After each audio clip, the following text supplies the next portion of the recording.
Hello, Sagittarius, Sun, Moon Rising, and Venus signs. Kamusta kayo? Sana po'y nasa mabuti kayong kalagayan. Welcome back po sa Star Tarot at kung bago kayo rito, welcome din po kayo. Please subscribe, like, share my videos, and leave me a comment po kung naka-resonate kayo. Thank you. So, Sag, pasensya na po. Ganito po uli yung pagkukuha muna natin ng mga cards ninyo kasi hindi pa rin po magaling ang aking mga kamay. But anyways po, I would like to say na the intentions are the same.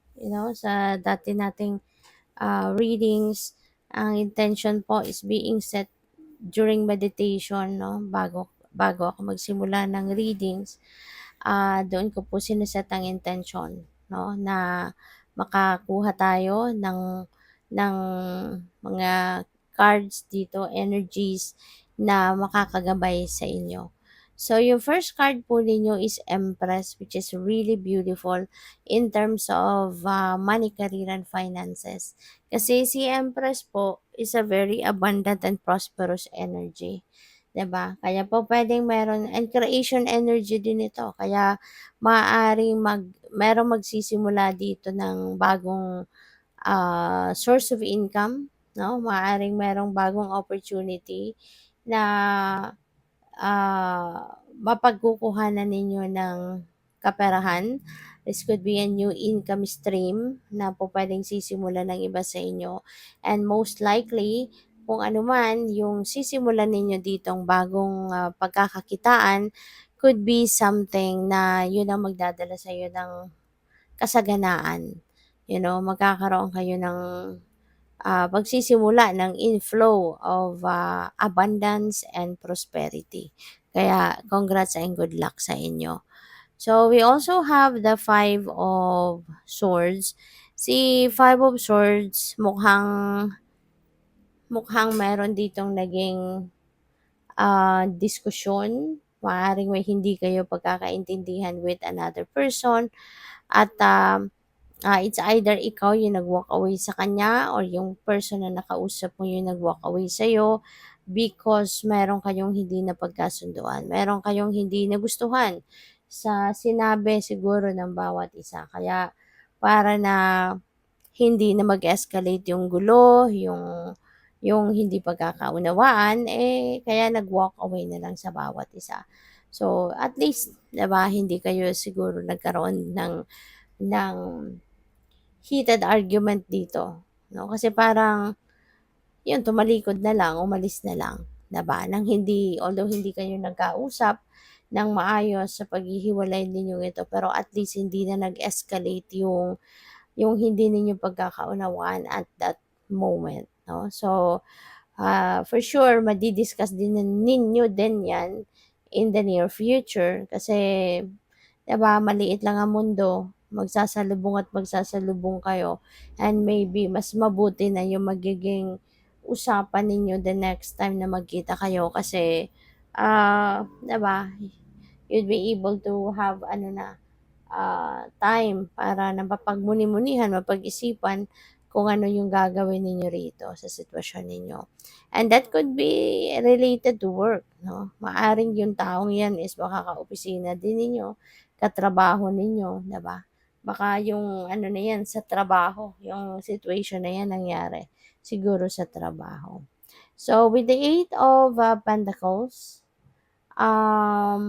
pupuwedeng meron ditong reward na makakamit ang iba sa inyo, Sagittarius. Kaya siguro yung perang dadating, yung bonus, 'no, pupuwedeng bonus ang dadating sa'yo, pay raise, puwedeng ganyan, galing yan sa trabaho. Kasi you will be rewarded, 'no, you may be rewarded sa ngayon financially dahil sa sipag at tiyaga na pinapakita mo sa inyong trabaho. Kaya ayun, masipag ka, 'no, masipag ka. Pinapakita dito, 'no, na masipag ka, matiyaga ka sa iyong trabaho. Yung puso mo nandiya diyan, 'no, sa trabaho mo kaya, maaaring yung quality of your work talagang is being appreciated sa ngayon ng boss mo. So what else? We have angel number 000. There's new beginnings. 'Di ba? Creation energy ito si Empress. Kaya maari talaga na meron kayong sisimulang bagong ganap.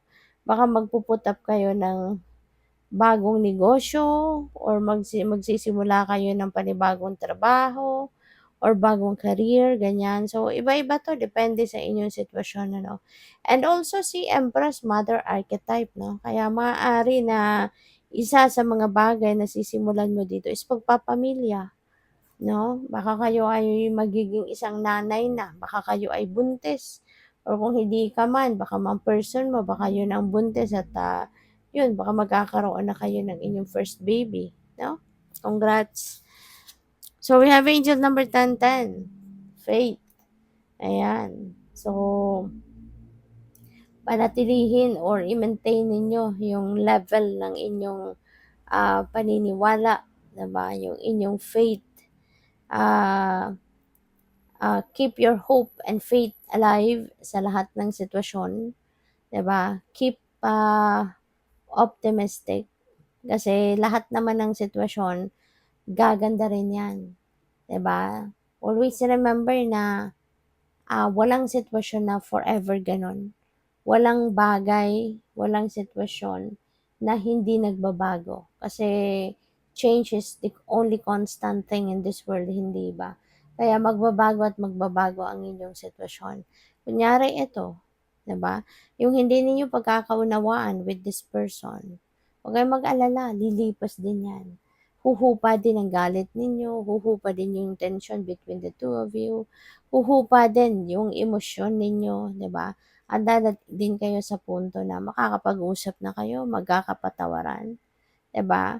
Kaya lang, yun, wag lang kayong wag lang kayong mawala ng pag-asa na bubuti at bubuti din ang inyong sitwasyon with that person. And any other situation sa buhay ninyo, 'di ba? Keep the faith. Keep the faith that everything will change for the better. Okay? We have angel number 2222, twin flame. Wow. So, maaari na ang iba sa inyo dito, mamimit nyo na si twin flame ninyo. 'Di ba? Maaring sa ngayon, makikilala mo na, maaring sa trabaho mo siya makikilala, maaring masalubong mo siya, makabangga mo siya kunyari sa grocery, sa mall, ganyan. At yung pala, makikilala mo si twin flame mo na pala.